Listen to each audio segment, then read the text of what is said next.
Tama. Good evening mga ka-guys, good evening mga kasari. Kumusta? Matagal hindi nyo nakita si Kuya AG guys. Maraming pinagdaanan si Kuya AG pero tuloy pa rin ang laban, walang susuko at saka hindi po susuko si Kuya AG. Marami pong nangyari kay Kuya AG guys. Alam nyo siguro kung nakasubaybay kayo sa Facebook page ni Kuya AG. Pumanaw po ang aking mama. And hindi ko makuha mag-vlog kaya pangit din. Iiyak ako sa harap ninyo. Medyo ibang yung boses ko. Kasi hindi ko siyempre mama namin yun. I know na sa iba sasabihin talaga na move on. Maka-move on tayo, tanggap namin kasi matagal ding nakaano si mama, nakaratay sa higaan. Bedridden po mama Bilya namin 2 years. 2 years naging bedridden siya. And dala-dala namin siya kahit saan kami magpunta, kahit naka-wheelchair siya, kahit medyo mahirap, dala-dala namin. Pero pumanaw po siya last November 25 at tapos po and nailibing na po namin last December 3. December 3, so ngayon anong pizza na? December 7 na. Marami akong update. At saka may pinagdaanan pa pala si Kuya AG guys, aside doon sa namatayan kami, nawala din at saka umalis din ang aking delivery sa aming tubigan. So maraming pinagdaanan si Kuya AG, saka daming problema, pero sabi ko nga walang susuko at hindi susuko si Kuya AG, problema lang yan. At saka kung sa tao-tao man lang, mahirap nga maghanap sa totoo lang ng tao, pero ang prayer ni Kuya AG, ang dasal ni Kuya AG, sana'y makahanap ako at makahire ako ng matinong tao at saka yung tutulong sa amin. Kasi may mga tao dyan na mahire mo nga pero hindi willing tumulong. Kasi ang kailangan ni Kuya AG, yung willing magtrabaho sa amin at saka willing tutulong at saka ipaglaban tayo. Yun man lang ang natin guys, konsuelo, may tao tayo makuha na handang ipaglaban yung ating mga negosyo. Kasi marami dyan na trabaho lang ng trabaho pero hindi kanila ipaglalaban. ganun talaga. Reality yan siya. Saka alam natin yan. So maraming adjustment ang ginawa ni Kuya AJ. At saka sa ngayon is under training pa yung aking bagong na-hire na delivery. Pero ang update ko ngayon is hindi sa aking delivery at hindi sa mga problema. Dahil ang mga lagayan ni Kuya AJ ng mga noodles wala nang laman. 2 weeks po kami hindi nakapag-grocery. Ang ating mga kanton dito is wala na pong laman. Ayan, ito isang row na lang, dapat puno yan. At saka yung ating noodles na chicken Lucky Me is 5 piraso na lang.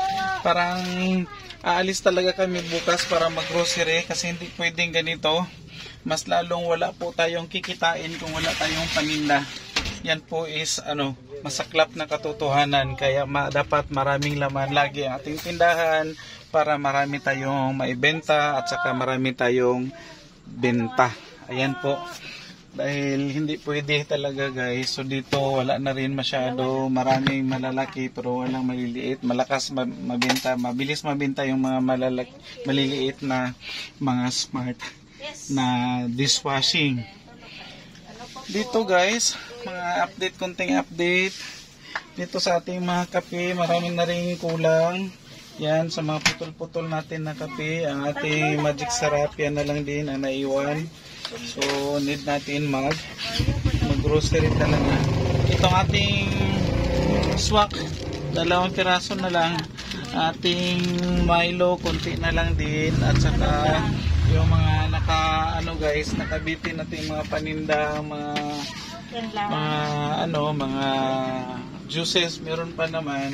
Pero yung iba guys is wala na yung ibang mga may mga bakante na.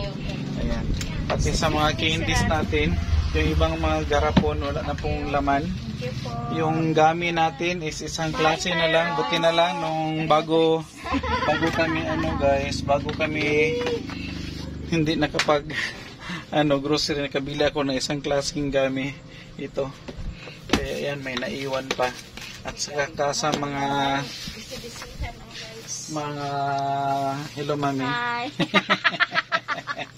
Sa mga natin, sa mga dilata natin, marami na ring bungi-bungi. Ayan. Although marami pa naman, pero may mga brand dyan na wala ng stocks. Ayan po. At saka dito, sa ating mga wines, marami pa, pero si Tanduay Junior ang zero, ganyan. At saka, good thing, nung lumindol na malakas dito sa Davao, nasa burol kami ng mama ko, wala akong magawa, ang anak namin nasa labas po, nasa highway may binili, wala akong ibang hinawakan or niyakap ang kabaong ng aking mama, kaya baka mahulog. Wala akong ibang siniguro. Ayan, pag time talaga na pag time talaga sa actual na wala kang ibang maisip kundi ang safety na yung pinakamahal mo sa buhay, yung si Mami Ian ninyo andoon, naka-support din kay Nanay Karing, at saka yung ako mismo wala akong ibang mahawakan kundi yung talaga kabaong na aking mama, kaya baka mahulog or mabasag yung salamin, matumba. Ayan po. Matumbahan siya ng mga standee na may mga ilaw-ilaw. So yun po ang experience ni Kuya AJ about sa lindol. Alam ko may mga experience din kayo na about sa lindol. Si itlog pala guys is may iba tayo, balik tayo sa topic. Si itlog pala guys until now is pahirapan pa rin yung paghahanap ng stocks. Buti na lang meron talaga akong makunan kahit pa kunti-kunti.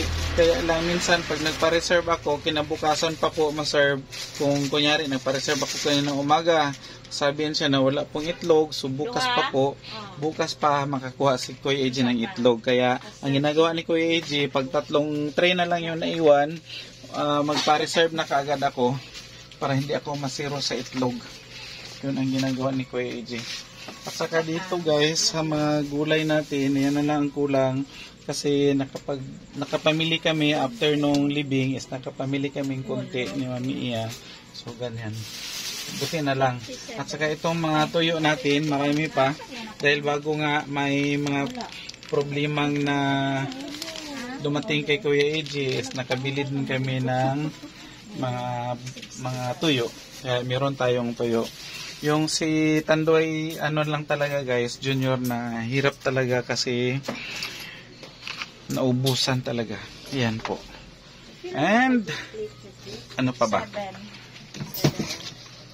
Siguro bukas nga, mag-grocery kami kahit konti lang. Siguraduhin lang namin makuha yung mga zero na talaga sa aming mga paninda. Especially yung ating mga noodles, mga kanton. Kasi yun ang mga mabibenta lalong-lalo na. Isa rin pala guys, sa namin ngayon na hindi masyadong, yung ibang stocks is hindi masyadong gumagalaw dahil wala pong klase. Walang klase dahil po sa lindol. Sine-check pa yung mga mga buildings ng school, at saka kami rin is close open, mag-open sa umaga saglit lang, maagang nagko-close dahil pupunta din kami sa burol ng aming mama para mag-vigil. Ayan po ang update ni Kuya AJ guys. Abangan nyo na lang yung mga next update ni Kuya AJ sa mga price update natin, kung ano yung mga bagong presyo ng ating mga paninda, at saka kung magkano nabili ni Kuya AJ yung mga paninda. Maraming nagtatanong guys, paano daw palaguin ang tindahan, and maraming nagtatanong kung yung maraming tanong na hindi ko talaga masagot-sagot, at saka hindi ko rin pwedeng mai-vlog pa dahil nga may pinagdaanan si Kuya AJ. And that's all for today. Bye bye muna for now.